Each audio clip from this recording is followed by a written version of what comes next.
Hello, everybody, and thank you for joining me again here at The Good Life with Steve. I'm Steve, and every now and then life hands you a moment that makes you stop and look at yourself differently.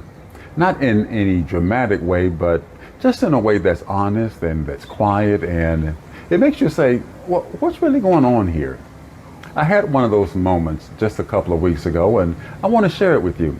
Not in any big, grandiose way, but just to share, because life, when you're living abroad, it isn't always about the beaches and the sunsets. I mean, that's great, but sometimes it's these small, uncomfortable moments that end up teaching us the most. It certainly did for me. So join me.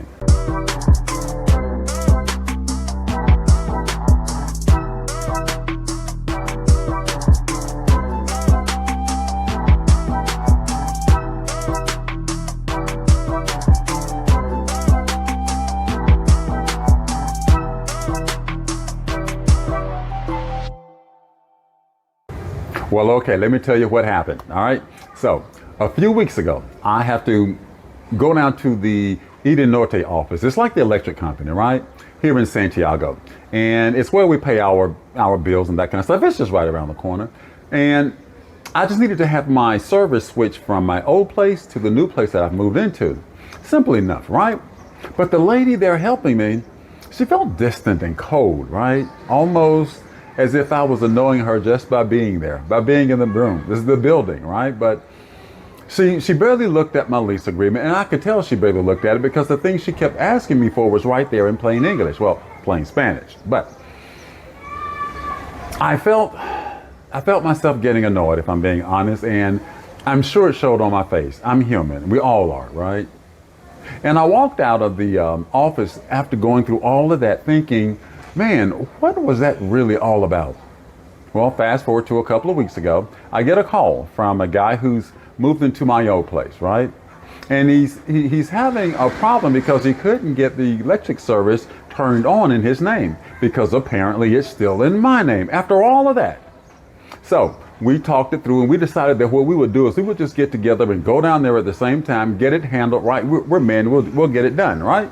So I go down and I get there first because I don't know any better than to arrive early because that's how I'm built, right? And guess who's there to meet me? You guessed it. The same lady, same expression, same energy. Same feeling like somehow I'm annoying her just by even standing there. And I'll be honest with you. I kind of felt that same frustration creeping back inside of me. You know, that little voice that says, okay, Steve, here we go again. But then the gentleman arrives, the Dominican gentleman. He speaks Spanish quite well, and he speaks a little bit of English too. And suddenly everything changed. Her tone softened, her pace slowed, and her whole energy just shifted. And I'm standing there thinking to myself, wow, so that's all it took. And I felt some kind of way about it because nothing had changed except, well, the language. So when I went home that day, I had a little bit of a knot in my chest. I kind of felt like I'd been dissed, right? But I asked myself a question. One I kept to myself, but I'll share it with you here because, we like that, right? And the question was, do Dominicans resent expats? Is that what was really happening that day? Or was there something else going on? I mean, is that what I was experiencing? I don't know, but well, I soon found out because here's what happened. The next day I had to go back because they owed me a refund. I had made an overpayment and, they wanted to give me that. I couldn't get it when I was there with the gentleman because it had gotten late in the day and the woman at the cashier, I guess she had gone home.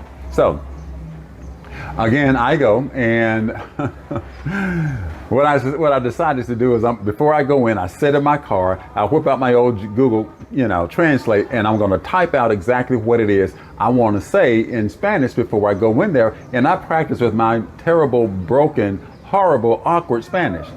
Anyway, once I get it all figured out, I'll walk in there, and I look her straight in the eye and I say, lady, you going to... No, I didn't do that.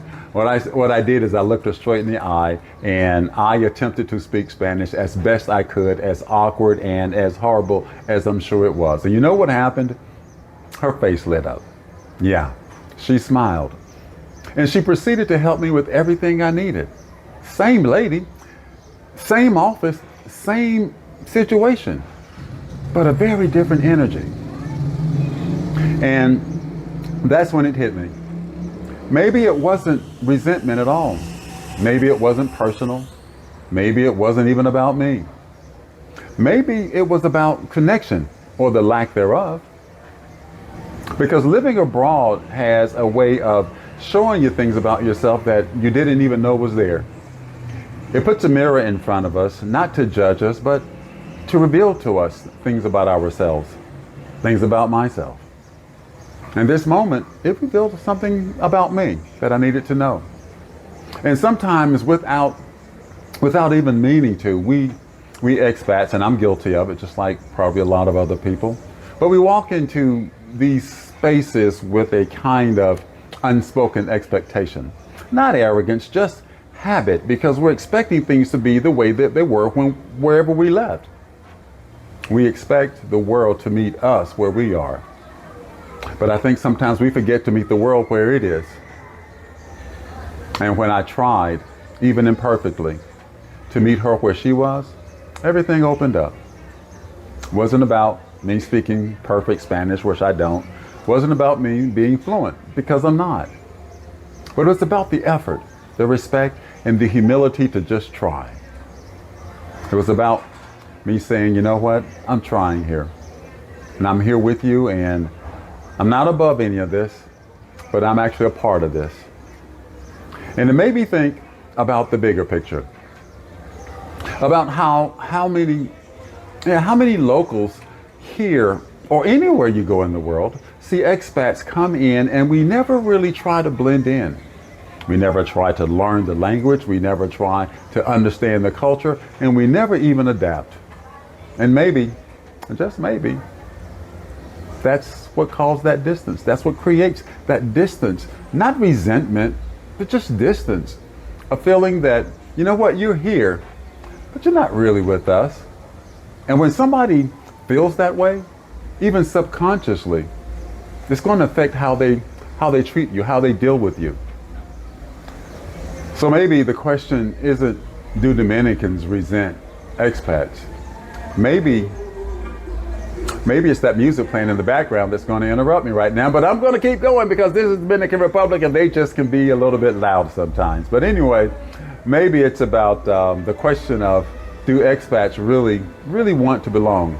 Because people everywhere, and I don't care where you go in the world, it doesn't matter, they're going to respond to effort, to humility, to someone saying, I respect your space, I respect your culture, and I'm going to try to meet you halfway. We can do that, I'm sure, at least. So that's what I'm sitting with right now.